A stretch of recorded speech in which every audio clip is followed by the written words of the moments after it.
The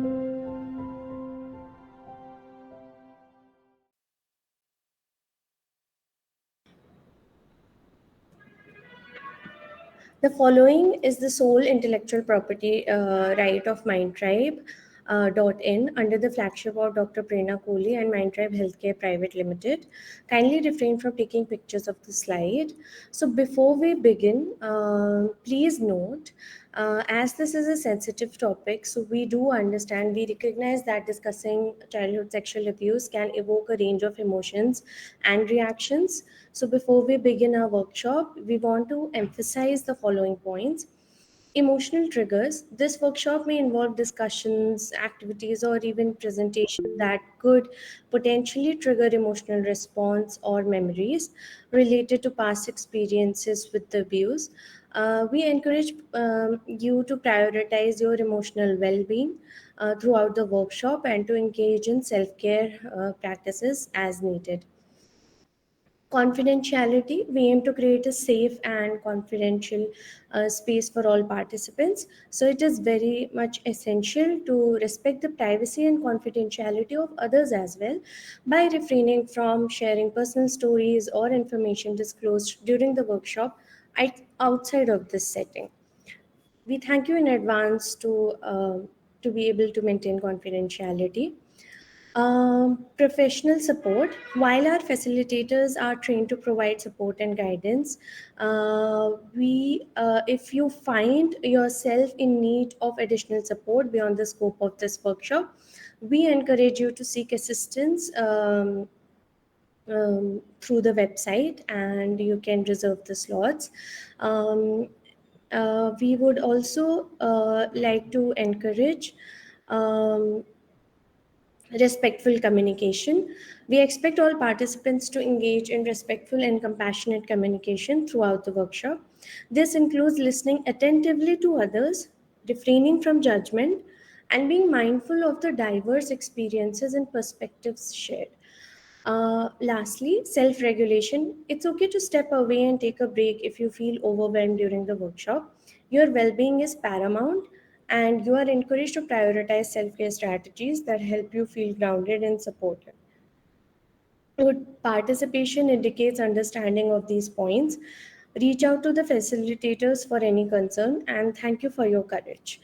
Thank you for your courage and commitment to healing and growth. So there are some ground rules. Please do not unmute yourself mid presentation unless asked. Please be careful to keep your audio and video off for smooth presentation. Put all your queries in the chat box. It will be looked at actively. If you are facing technical issues, inform us in the chat box only. Pin the presentation to your screen.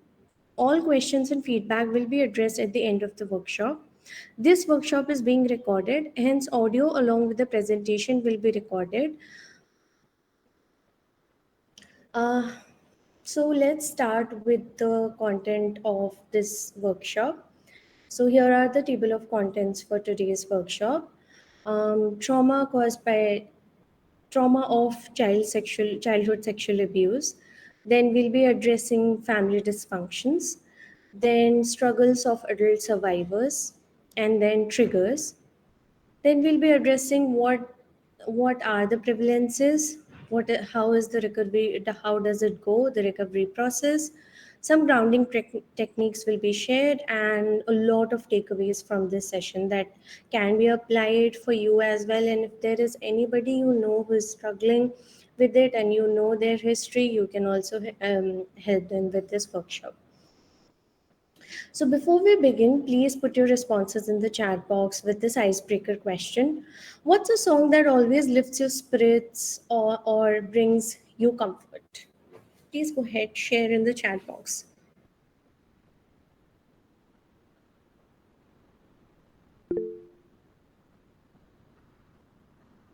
Nice. Kun fire kun, you may be waving flag. Nice. Nure Khuda, nice.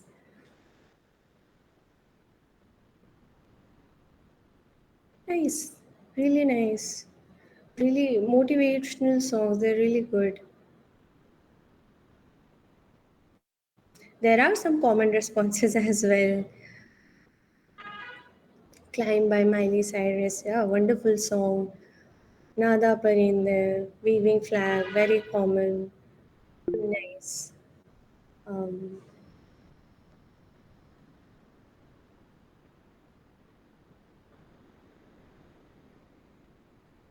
Nice. Thank you for sharing your responses, guys. Wonderful to see that you all have. There are a lot of common songs as well, and yes, most of us also find our strength and courage in devotional songs and religious songs. Thank you, everyone.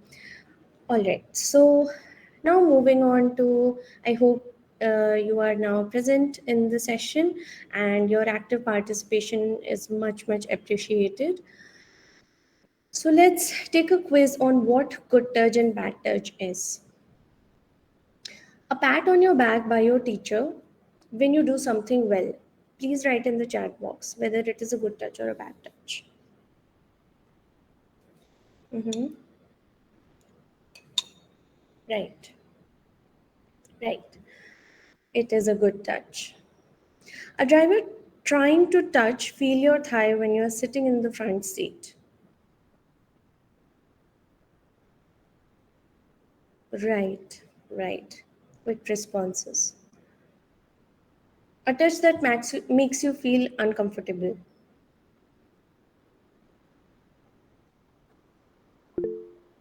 Right. A neighbor asking you to keep the hug he gave you a secret from your parents. I'm hoping all of you are responding to the fourth point.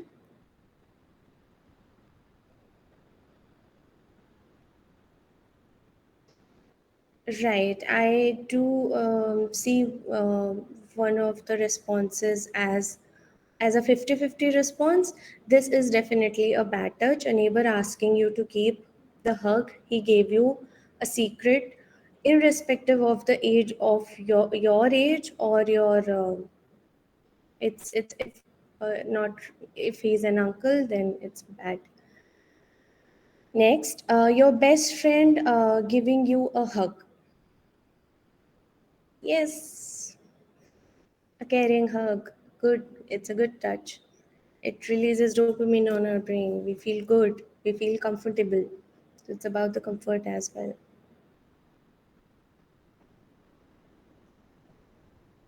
Your grandmother giving you a kiss on your cheek.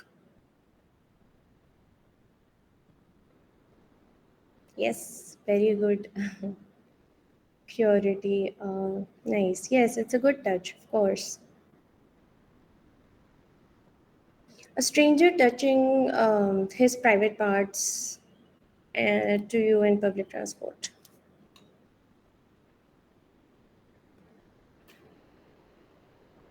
Bad touch. Yes. Right. Your uncle, for example, mama, which is maternal uncle, giving you a hug after you have performed well in school. Yes, right. It's an encouraging hug. Yes, yes. And next, a classmate giving you a kiss on your lips. Without consent, I want to clarify, please do not go in any other. Yes, all right.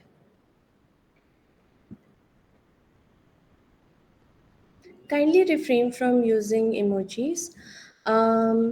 An uncle is frequently making his niece sit on his lap over multiple occasions. Yes, yes. So it's nice to see almost all of you, whosoever has replied in the chat box, all of you have gotten what a good touch and a bad touch mean. You have picked it up right. Um, Thank you for participating. So let's start with the first topic that we would like to address today, which is trauma of sexual abuse endured in childhood. So, welcome everyone to our workshop on survivors of childhood sexual abuse. This is a safe space where we come together to learn, share, and support one another on the journey of healing and empowerment. Today's workshop aims at sharing a lot of the repercussions of enduring such an abuse. So, childhood sexual abuse is a deeply distressing and traumatic experience that can have long lasting effects on survivors. It violates trust, shatters innocence, and leaves emotional scars that can be incredibly challenging to overcome. So, however, despite the pain and adversity, many survivors find strength, resilience, and hope in their journey towards healing. So, throughout our time together, we encourage open and honest communication through the chat box, respecting each individual's unique journey and perspective. We recognize that healing is not a linear process and that each person may be at a different stage in their recovery. So, our goal is to create a supportive community here where you will feel validated, heard, and empowered. Together, we can try and gather courage to break the silence, challenge stigma, and create a culture of empathy and understanding for all the survivors. Thank you for joining us, and let's begin with compassion, courage, and resilience. So, let's start with a case study. May was sexually abused at the age of 6 by one of her neighbors, but she never told anyone about it. As she grew up, May also never actively thought about the abuse, but later at the age of 24, May started experiencing anxiety, panic attacks, and trouble breathing whenever any male tried to show her physical affection. She also started experiencing overwhelming sadness, emotional breakdowns, frequent crying episodes, a gain in appetite, self harming tendencies, and nightmares. Later, she was diagnosed with depression and an anxiety disorder. So, can you list in the chat box? Can you identify May's symptoms?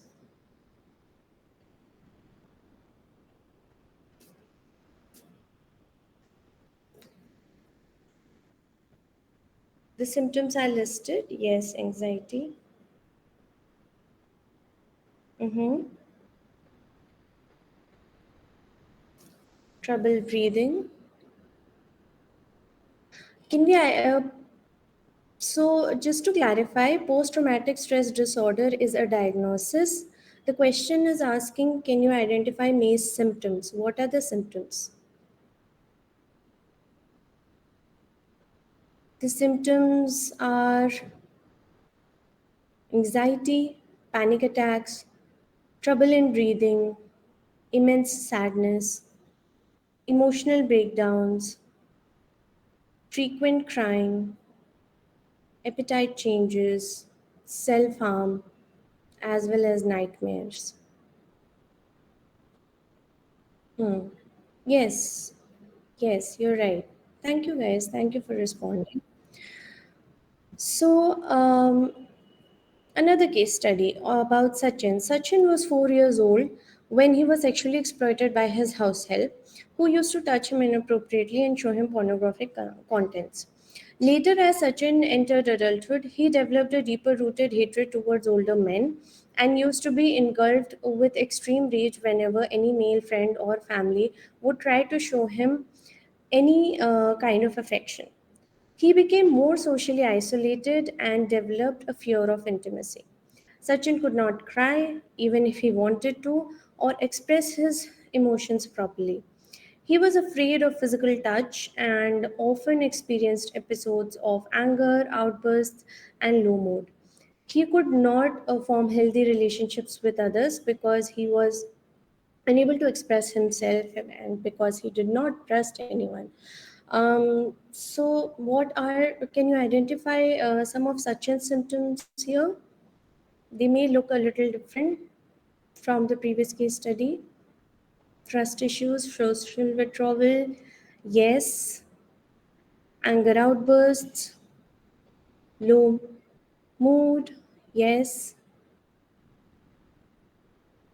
Right. Isolation. Right. Right. Repression. Right. Right. A lot of emotional dysregulation as well. All right. Thank you for your responses, everyone. So let's talk about the symptoms a little bit in detail.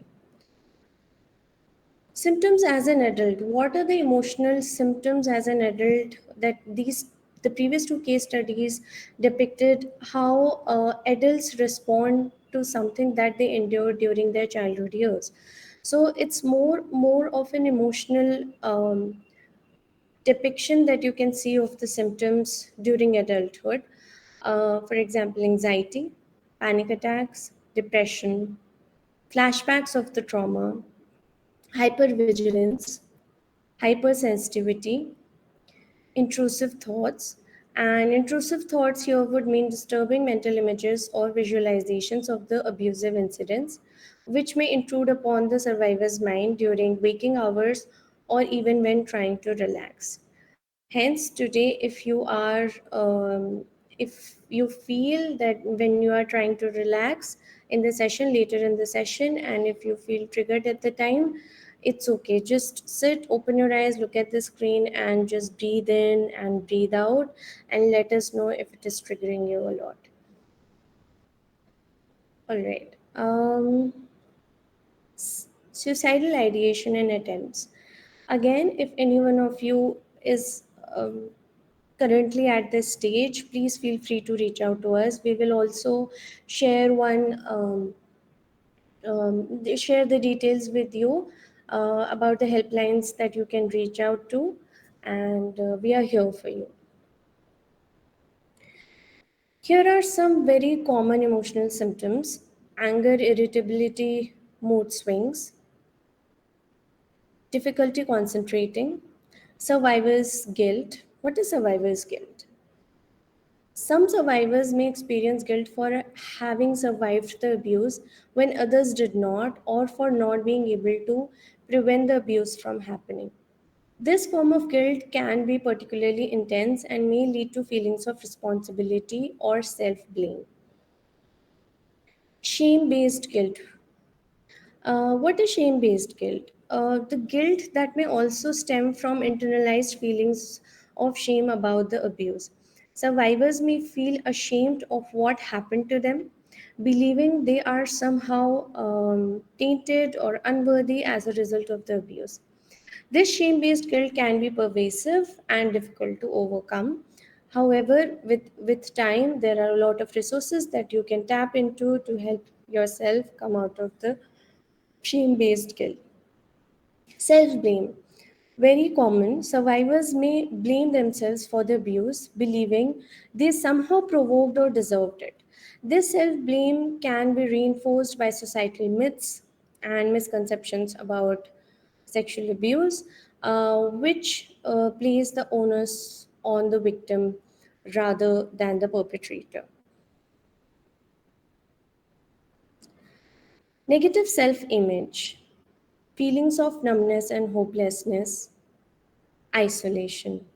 Uh, all right. We have one question that so what triggers all this after a long time? The triggers depend from person to person as well. Exposure to the perpetrator, exposure to the event, the flashbacks, all can come under the category of triggers. So it depends from person to person as well. I can only give you brief overlying examples of what triggers could be present. For example, flashbacks, anxiety, prolonged anxiety, or even the nightmares. And there are a lot of physical symptoms as well, which can also give trigger us muscle tension, sleep disturbances, and nightmares. So the survivors may experience sleep disturbance such as insomnia, nightmares, or even night terrors. These disturbances can be a result of trauma related stress, anxiety, and even hypervigilance. Fatigue and lethargy, headaches and migraines, The survivors may experience frequent headaches or migraines as a result of stress, tension, or trauma related triggers, racing heartbeat, sweaty palms and feet, difficulty breathing, eating disorders. Eating disorders, in some survivors, they may develop the eating disorders such as anorexia nervosa, bulimia nervosa, or binge eating disorder as a way to cope with the emotional aftermath. Chronic pain. Survivors of physical and sexual abuse comes under physical abuse as well, that may experience chronic pain, particularly um, in the areas where they felt uh, hurt, where they felt uncomfortable. And because the feeling of uncomfortable and fear also arises, hence most of the symptoms go around near the chest area, like for example breathlessness, increased heartbeat, feeling fatigue, feeling lethargy, headaches and migraines. So a lot fear induced symptoms may also be present. Gastrointestinal issues, like stress and anxiety resulting from abuse, can manifest as gastrointestinal symptoms such as stomach pain, nausea, diarrhea, constipation, or irritable bowel syndrome (IBS). So these are the symptoms that these are vast symptoms. Sometimes we may ignore the symptoms, but it's very important to look at them one by one, that this is what it could be happening with us in long term. So, after talking about the symptoms, there are some causes or aftermath that may or may not have helped the survivors deal with what they went through. And one of the causes is also dysfunctional families, family dysfunction. So, again, a case study. Looking forward to all of your responses. Please listen carefully and read carefully. Kritika had experienced sexual assault at the age of 12 years, but was never able to speak to anyone about it. Later, as she turned 18, she started experiencing anxiety, depressive symptoms, and suicidal thoughts. She opened up to her mother about what she has faced, but her mother did not acknowledge it. She did not ask Kritika any further questions and told her to not share this with her father or anybody else. Her mother also told her that she must have done something to instigate the abuser. Why? The question is why. One starter why I can give you is that Kritika's mother was in denial and victim blaming. Now, what are other things that you can add? Why is it happening? Societal, yes. Mistrust. Mm-hmm. Right. Mm-hmm. Society taboo, yes, right. She was worried about what other people would say. Log kya kahenge, right? Yes. What would they think about the daughter actually if this goes out? She is unaware of childhood sexual abuse and its implication on our mental health, and harbors the stigma of abuse about how it will reflect on their reputation in the society. So we learned something about it today as well, so that we do not carry out the generational trauma.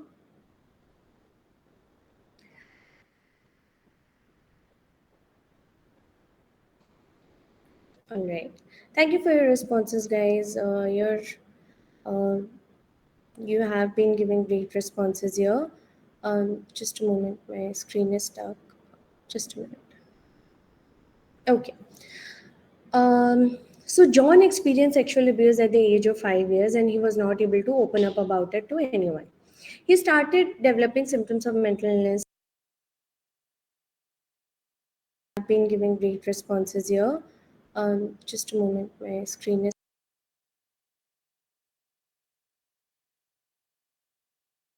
okay. Um, So John experienced sexual abuse at the age of 5 years, and he was not able to open up about it to anyone. He started developing symptoms of mental illness at the age of 10 years, which started affecting his academic performance and social circle. After years of struggle and going into therapy, John felt empowered enough to share his story on social media. His parents read it and questioned him about why he never told them about it before and whether he was blaming them for it. John's mother also asked him to hide the stories from their relatives because she did not want to be blamed for it. Why? Why did this happen to him?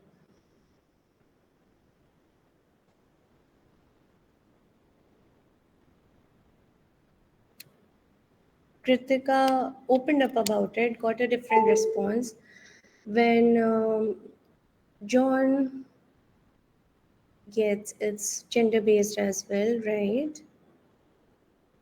Jay's parents are not informed about childhood sexual abuse and its implication. They are trying to hide the matter to escape fault due to their internal guilt of not protecting their son. They are less informed about other mental health disorders as well.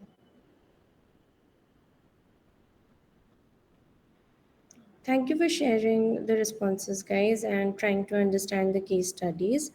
Um, just okay. Dysfunction and explanation. Like most of you have mentioned, societal pressure. For example, log kya kahenge, stigma, shame. How will we live with such a shame in the society? Unawareness of the abuse, victim blaming, denial that this could have happened, rudimentary practices. What is your understanding of rudimentary practices?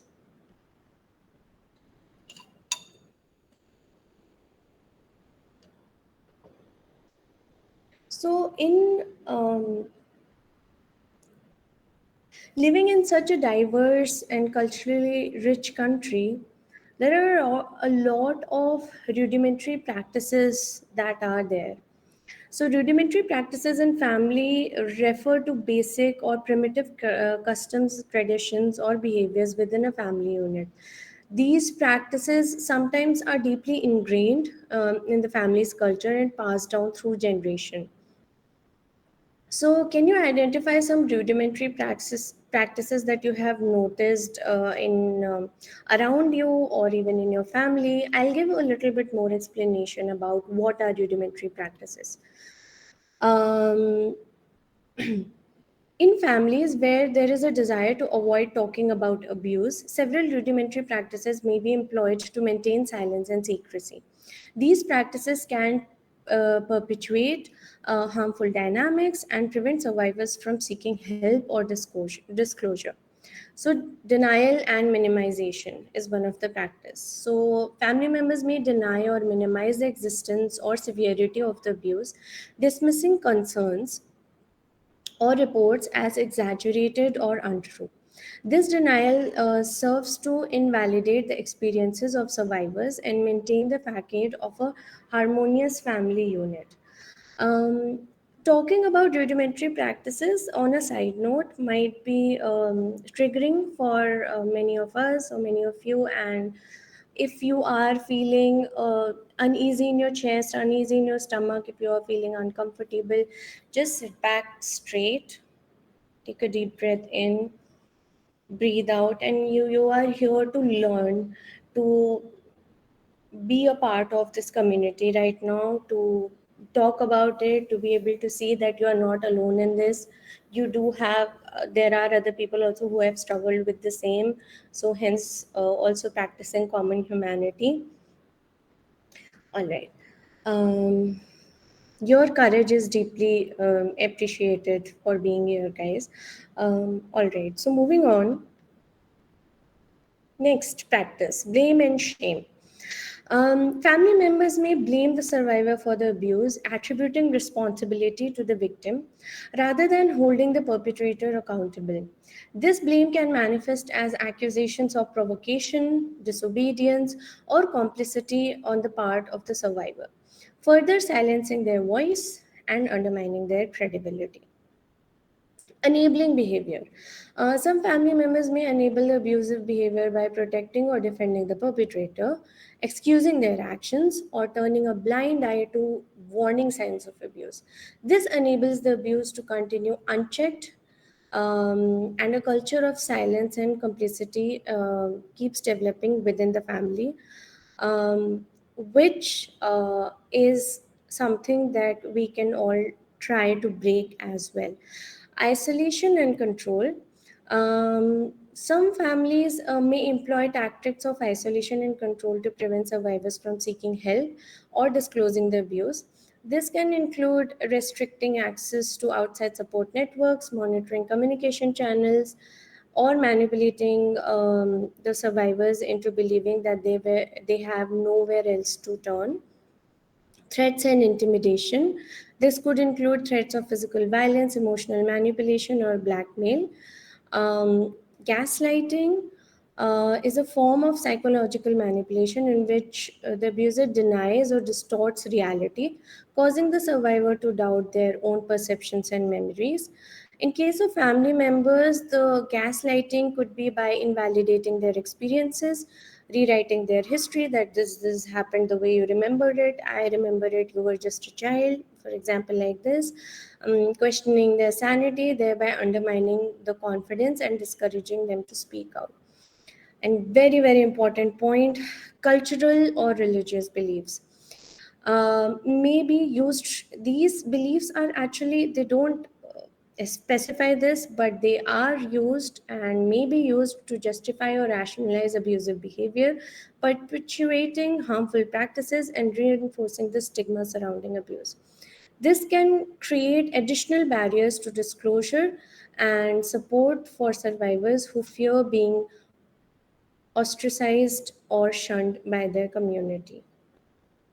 So, thank you for listening patiently, guys.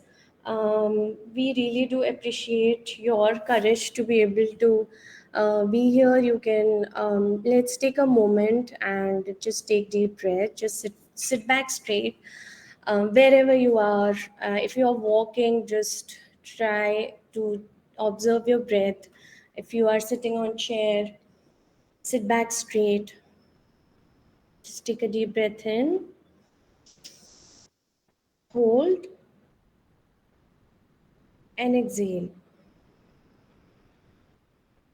We understand that this information might also be very hard to take in. Deep down, somewhere, we know that these could also be reasons that have triggered us, but we are all here to support you. You are not defined by what happened to you. You are strong and resilient. You have the power to heal and move forward from this. So be kind to yourself. You didn't deserve to be treated that way. So remember to prioritize self care as you navigate through your healing journey. And the first step is attending this workshop. All right, so let's move forward. Struggles of adult survivors. I am guessing that a lot of the adult survivors have must have must be a part of this workshop right now, or maybe you are aware of somebody that you want to help. So these are the common symptoms that we'll also talk about the other, what adult survivors go through. So let's again indulge into a case study. June was sexually assaulted as a child by her uncle on multiple occasions. As she became an adult, June experienced overwhelming guilt, shame, and a constant feeling of being a bad person. She thought what happened to her was something she deserved and brought upon herself.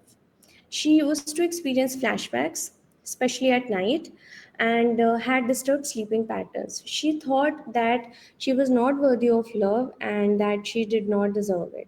She also developed a serious fear of being judged by others that made her isolate herself from others.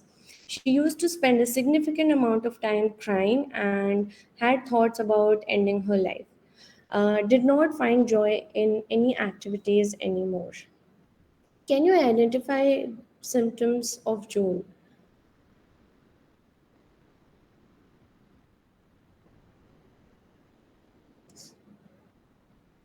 Isolation, apathy, right, right. Fear as well, lack of concentration, guilt, flashback, mm-hmm. Losing interest, right. Yes, yes, you're all right. These are the symptoms that June has experienced: overwhelm, guilt, shame, sadness, symptoms of depression are also present, sleep disturbance, and isolation and self harm tendencies. Thank you for sharing, everyone. Now let's talk about Rohan. Rohan was sexually abused as a child by his teacher in class 3. As an adult, Rohan developed a fear of being in crowded public spaces, which instantly gave him panic attacks. He also developed self harming behavior and was fundamentally afraid of physical touch, especially by a woman. He also developed hypervigilance and was constantly under the fear and anxiety of impending doom. He used to have panic attacks if he came across any resemblance of his abuser. He constantly felt agitated and had intrusive thoughts about death. Rohan started abusing alcohol and cigarettes. Rohan was not able to form any lasting relationships and not able to open up about his trauma. So, can you identify Rohan's symptom? They're listed very briefly here: substance abuse, panic attacks, feeling agitated, having intrusive thoughts, hypervigilance, yes, fear, anxiety, fear of physical touch. Yes, all of this would lead to trouble in developing healthy relationship. All right. Thank you for sharing and participating.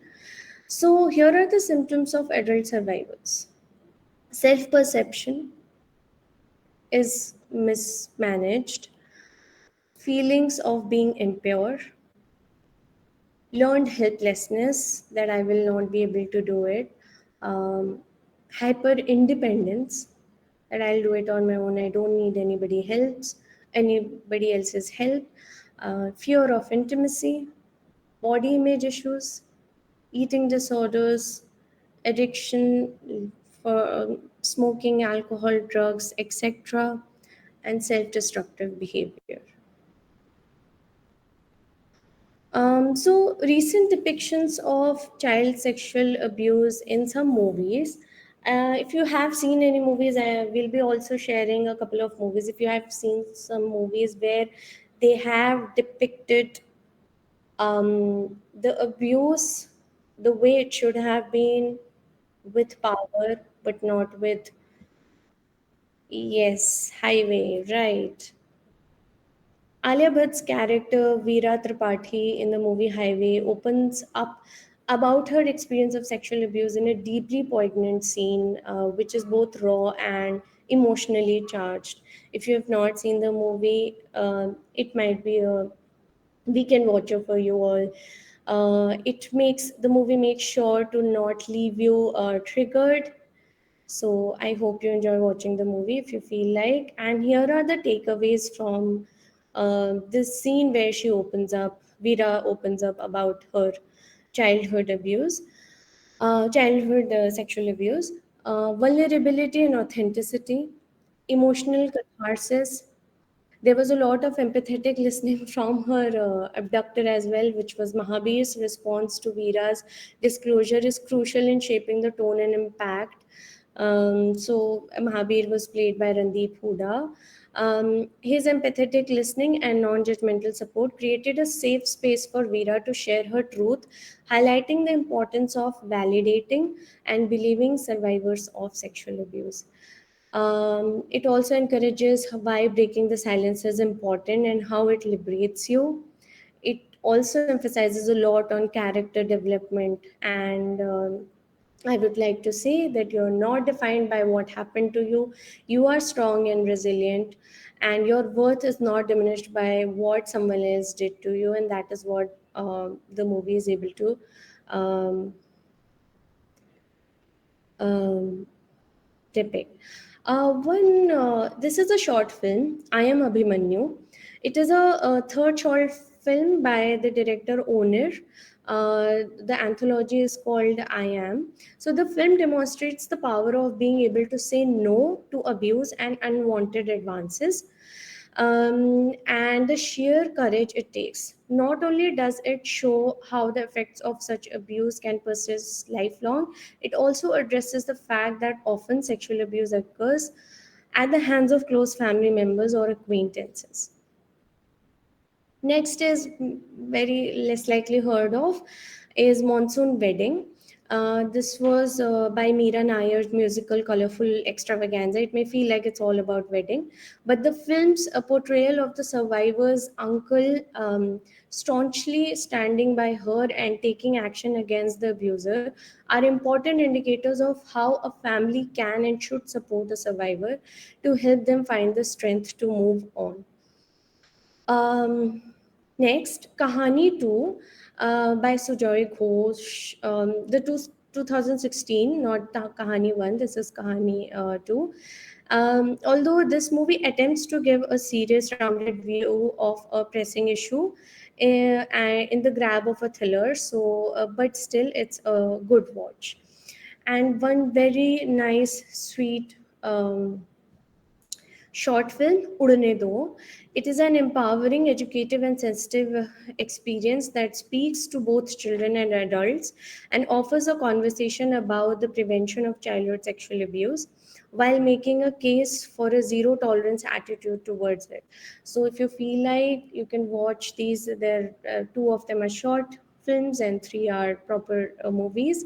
There are other movies as well which do depict nowadays. They do depict abuse in a more poignant manner, in with more seriousness, and hence not encouraging the abuse. So, if you feel like gathering some courage, please do watch these movies. All right, so let's talk about triggers. So these movies also the it was made. They all show how triggers work. So let's go on a case study because we can't watch a movie right now. So let's go on the case study. So Maddie was abused by her elder cousin brother in class 5 over multiple occasions in her grandmother's house.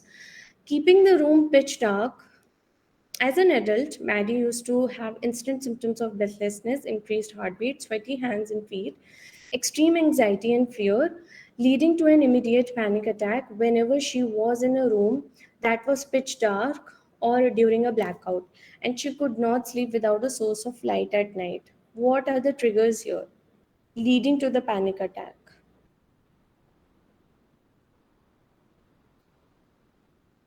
Dark room, darkness. Mm-hmm. Right. Mm-hmm. Yes. Also, can you identify the symptoms that, if we can catch the symptoms, we know there is a panic attack coming. And when we catch the symptoms, we are able to manage the panic attack. Of course, it is not something that can be avoided, but at least we are able to manage it through grounding exercises. So, can you also list some of the symptoms? Breathlessness, increased heartbeat, sweaty hands, beat, extreme anxiety, fear. Yes, the sweatiness in the palms, right.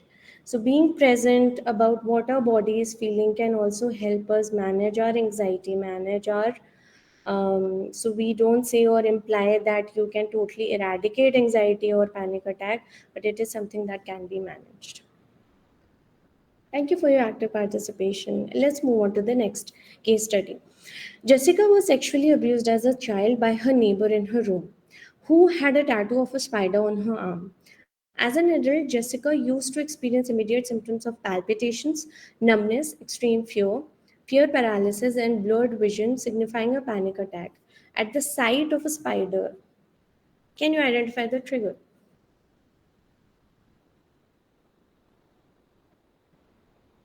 Spider. And can you identify the symptoms that if she could catch, she will be able to manage and help herself as well? Or if you are able to see in others, what symptoms will you notice? Mm-hmm.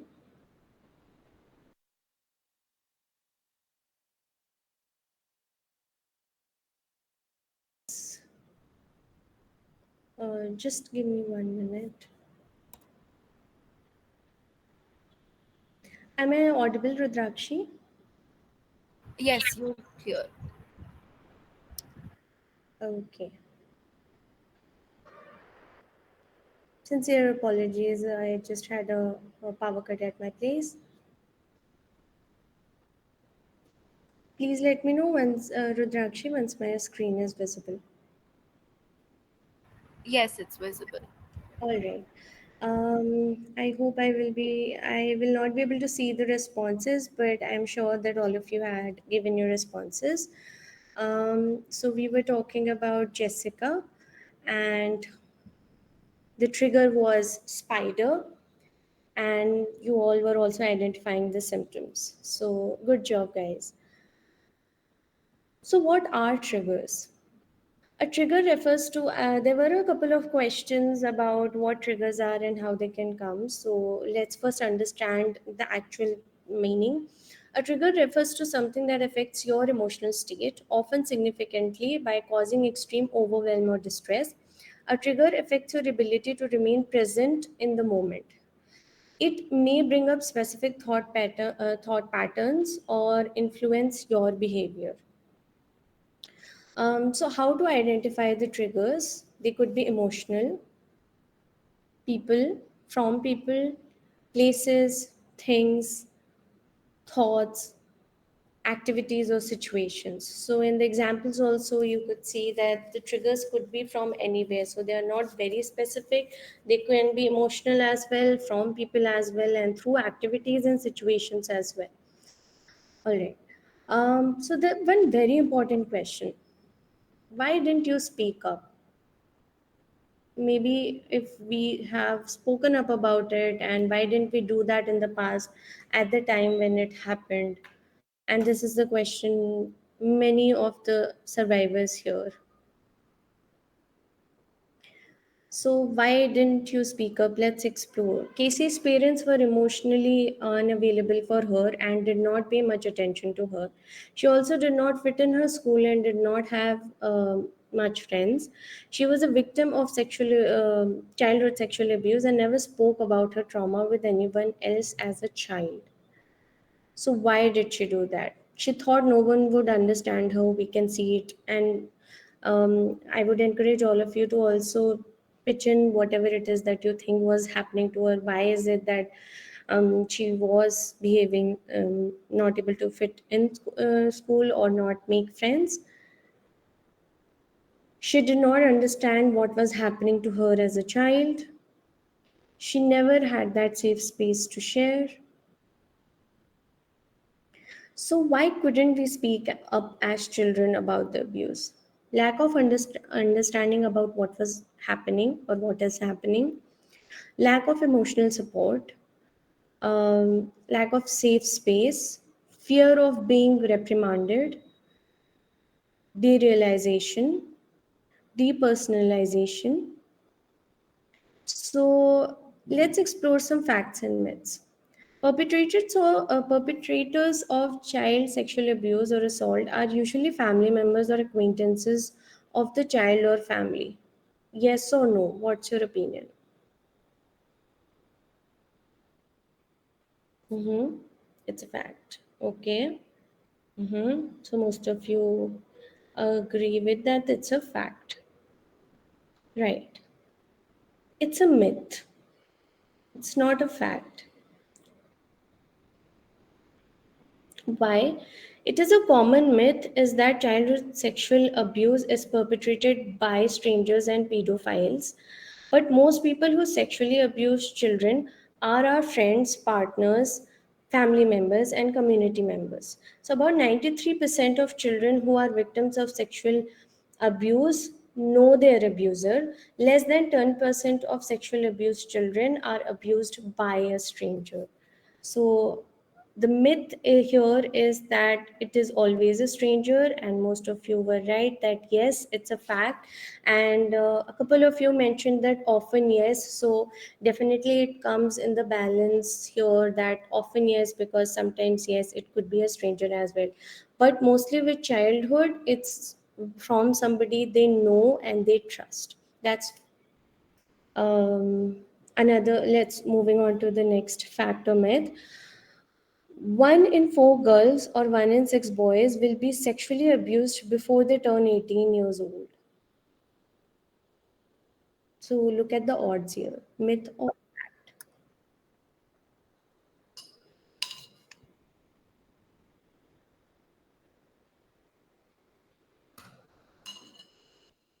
Right. Let's see what it is. So 96% of people who sexually abuse children are male.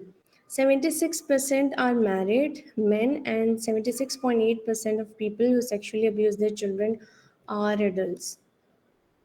The younger the victim, the more likely it is that the abuser is a family member. Of those molesting a child under 6, 50% were family members. Family members also accounted for 23% of those abusing children from the ages of 12 to 17. Let's explore um, a little further. Just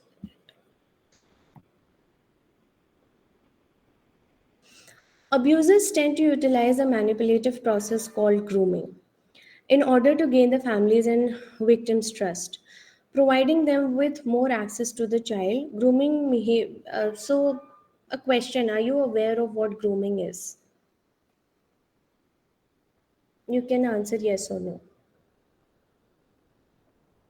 Mm-hmm. Right. Okay. This is how grooming may look like. It's not about dressing, grooming behaviors, special attention. So, this is how grooming looks like: special attention, outings, and gifts, isolating the child from others, filling the child's unmet needs. Like, for example, my parents don't listen to me, so I am here to listen for you. Filling needs and roles within the family, treating the child as if he or she is older. He or she means the child is older, making the child feel like that they are so mature, they understand everything. Next, gradually crossing physical boundaries and becoming increasingly intimate and sexual. Use of secrecy, blame, and threats to maintain control. So this is what grooming looks like. Um, all right. What is the prevalence nowadays? Parents not nowadays, or usually, what is the prevalence? Parents not paying attention to the child's symptoms, parents not believing the child, lack of awareness regarding sexual encounters, and this is something that we have explored throughout the case studies so far. Lack of awareness of good touch and bad touch, leaving the child alone with extended family or strangers, lack of communication with the child, and lack of awareness of childhood sexual abuse and trauma responses. So Pooja was 4 years old when she started showing extreme reactivity towards her uncle, starting to cry, shiver, and not being able to speak whenever he was near. The uncle was sexually abusing Pooja, and none of the family members were aware of it. He used to make her sit on his lap and make her spend significant amount of time alone with him. And Pooja's mother used to allow it, thinking it was affection, even though Pooja used to continuously oppose against it. How could the abuse have been stopped?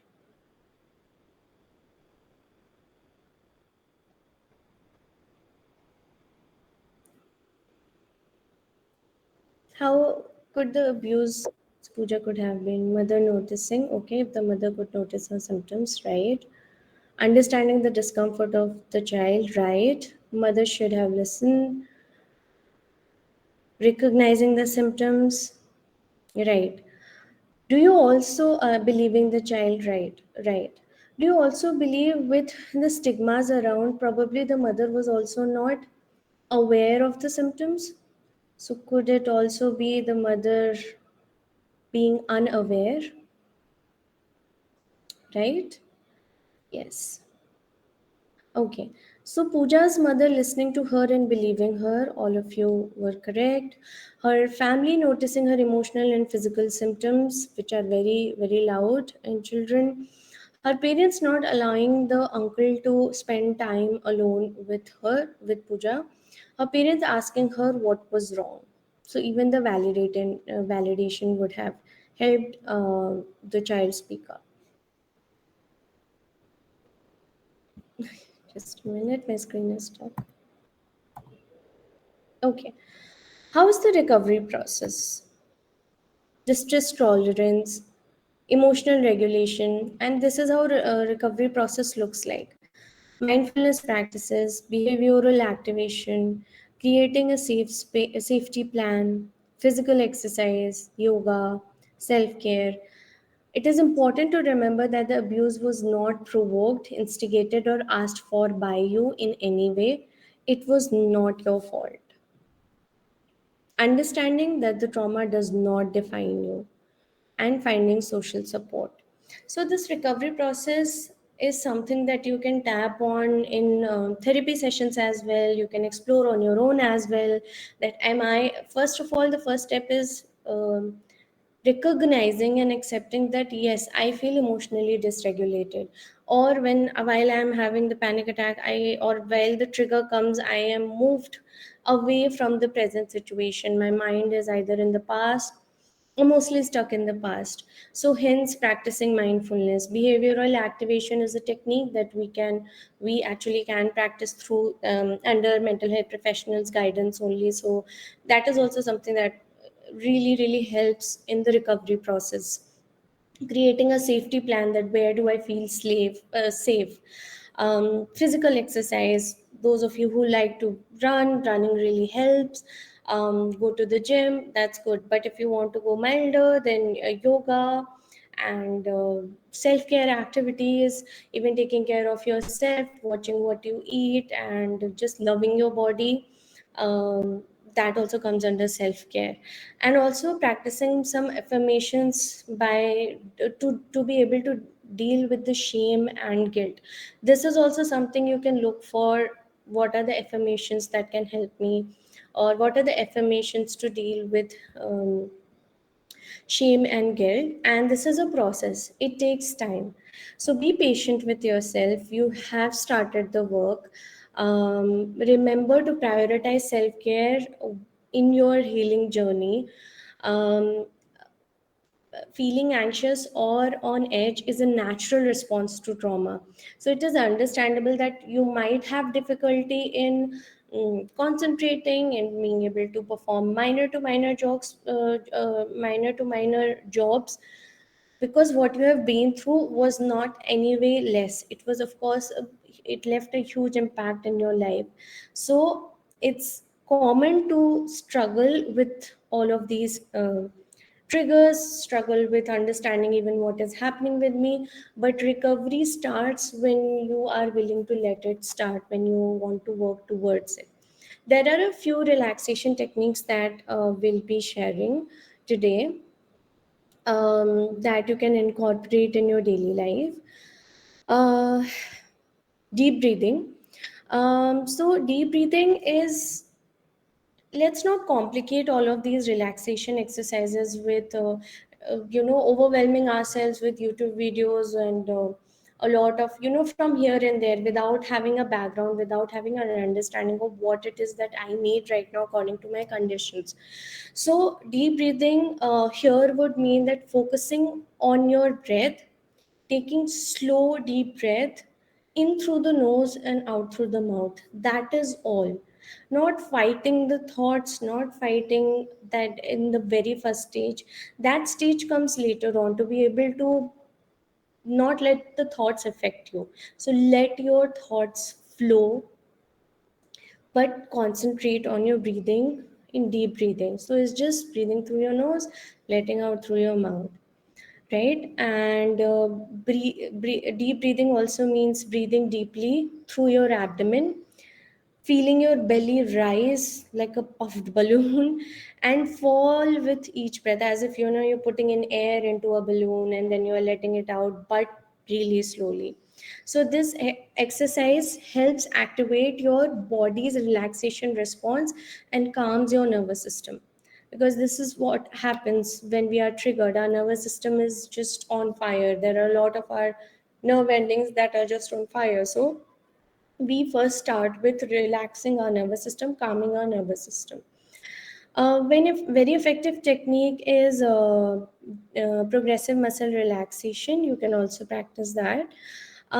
Guided imagery. So, using visualization technique to go through a calming and peaceful imaginary scene.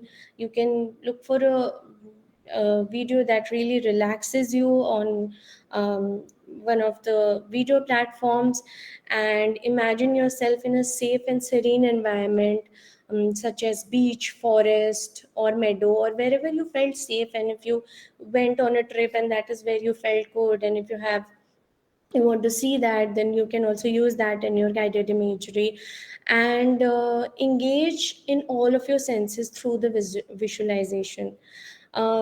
This exercise provides mental escape from distressing thoughts and memories. So firstly, we focused on relaxing our nervous system. Then we also try a mental escape, which is a healthy escape from distressing thoughts and memories by not unhealthy coping mechanisms. So we are focusing on healthy coping mechanisms here. Self-soothing techniques. Can you guys share what are some self-soothing techniques for you that you have used so far and it has worked for you? Like it could be taking a warm bath, painting, sleeping nice, meditation, practicing gentle yoga or stretching, engaging in hobbies, creative outlets that bring comfort and relaxation, sketching. Most of you do express through creativity, through art. Nice, gym. Going numb is unhealthy, self-soothing in techniques. So let's explore something that really helps. So self-soothing technique, positive self-talk, cleaning, decluttering. All right. So self-soothing techniques um, can can be used outside of, even if you are not in therapy sessions, that it is can be used throughout in your daily routine as well, because they help us manage distressing emotions. So this may include activities such as listening to calming music, taking a warm bath, practicing yoga, stretching, engaging in hobbies, creative outlets, and a lot of you are creative, and relaxation. So remember, self-soothing techniques should allow you to manage the distressing emotion but not ignore it, right? So healthy coping mechanisms are really important. There is one very nice grounding technique, 5 4 3 2 1. We will be sharing with you how to do that in the workshop group on WhatsApp. It's just five. There are You will be using your five sensory organs to ground yourself and come back into the present. Can all of you name what are the five sensory organs without googling? Do you know what are the five sensory organs?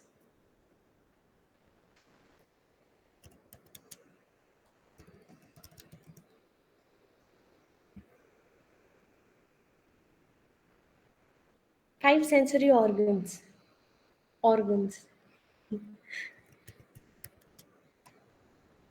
Right. Right.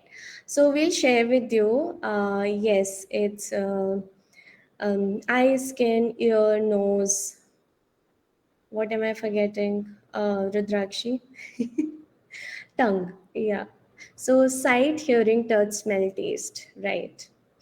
Okay, so this 5, 4, 3, 2, 1, whenever you are noticing the symptoms, you can use this grounding technique to be able to manage what might be incoming. If the panic attack is incoming, you can use this grounding exercise.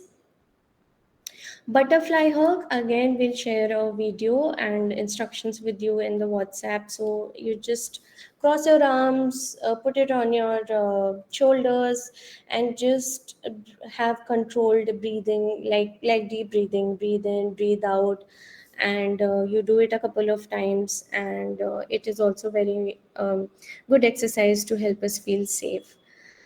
And of course, coming to, yes, and it's important to tailor relaxation exercises to your individual needs and preferences.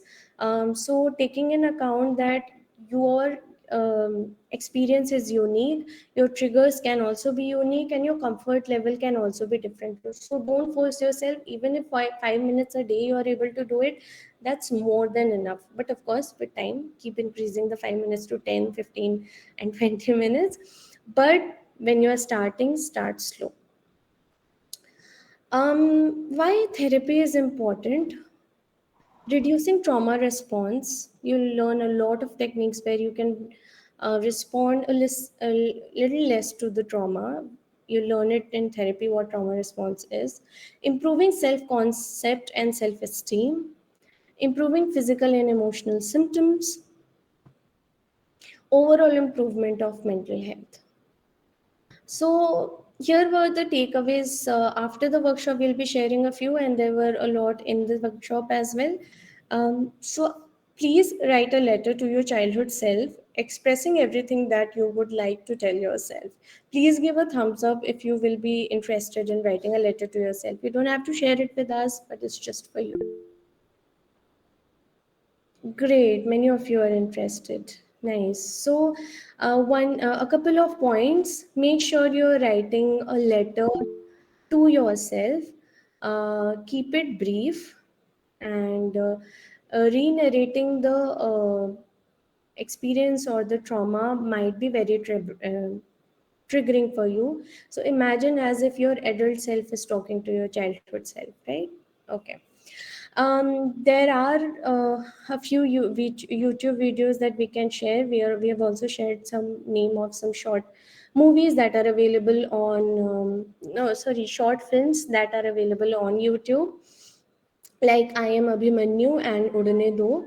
And there are some movies that you can also see. There is a South movie which has recently come, although not very much into childhood sexual abuse, but it does address very well.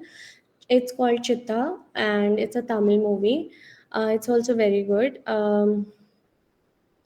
Breathing techniques and trigger warnings, identifying trigger warnings, normalizing abuse in the family, why it is not healthy and leads to developing unhealthy coping mechanisms in adulthood. We talked about myths and case studies of successful survivors of victims. All right. Okay, there are a few questions. So, which slide are you referring to? Um, is it the relaxation techniques, Alicia? Okay, all right. Okay.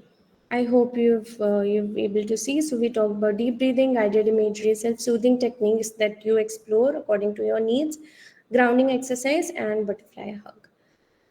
All right. So thank you for your active participation. Really enjoyed hosting. We really enjoyed hosting all of you. Apologies for the issue in between. We hope that our workshop has helped you recognize some of the myths, understand the symptoms, understand triggers. All right, now over to questions. Please, thank you everyone. Please go ahead and Thank you for joining in, Bhumi. Thank you, Mera. Your courage means a lot to us. We are actually really astonished to see so much courage in all of you. We are here for you. Please feel free to reach out to us. There are a few questions, I think. Um, Somebody shared a movie Ribbon, starred by Kalki. Oh, right. Yes. Ankit, recording of the session may be uploaded to YouTube soon. All right. Is there and with hypnosis? Hypnosis is not done online. Most of our sessions are guided online. So, Siddhant, we may not be able to assist on hypnosis through online sessions. Thank you for your feedback, everyone.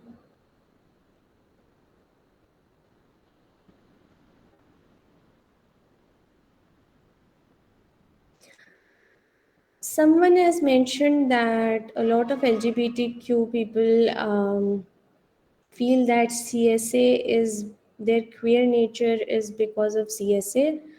And let's also talk to people who we call straight. How many of them have endured sexual abuse? The percentage is going to be same. It does not define our sexuality. The research backs it up. So I just wanted to clarify that. MindTribe YouTube channel, Ankit.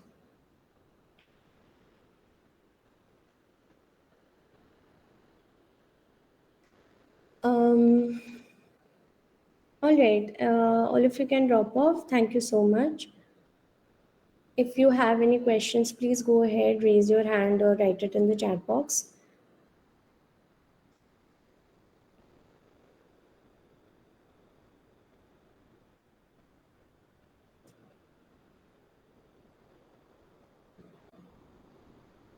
You can go on Siddhant. You can go on Google Scholar, and it works exactly like Google, and you can search for the relevant journals you want to read with relevant topics. You can check where they are published, so it will also give a lot of validity if you know how to filter a research paper and how to read that. So just Google Scholar will help for starters, or even if you're subscribed to many of the journals online and their website, that can also help. Mind Tribe is the YouTube channel. This workshop was presented by Mind Tribe Healthcare Private Limited. So Krivi, we have, sorry if I have pronounced your name wrong. So we have free workshops every Saturday and Sunday around 12 p.m. mostly.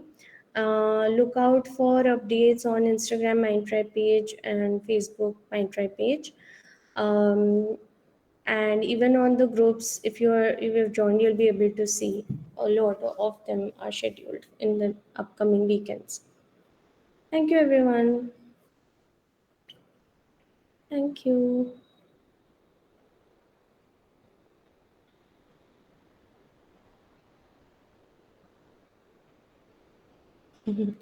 Thank you, Trevi.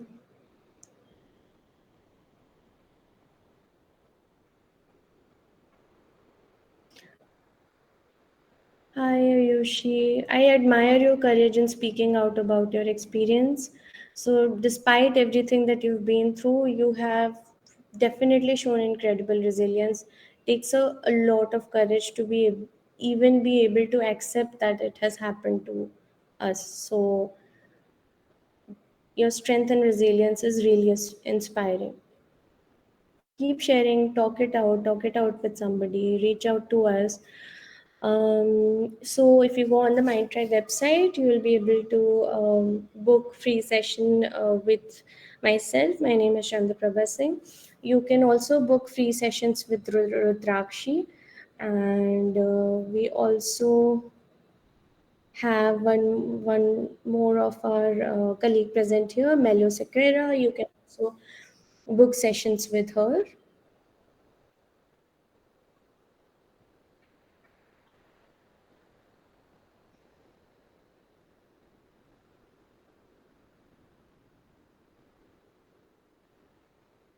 Humaira, we are developing more workshops on different topics. We'll definitely work on panic attacks, how to manage them and understand them.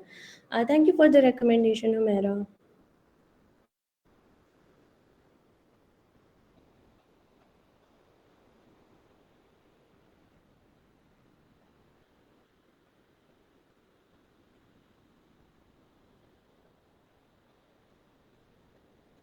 All right, guys, lovely having you all.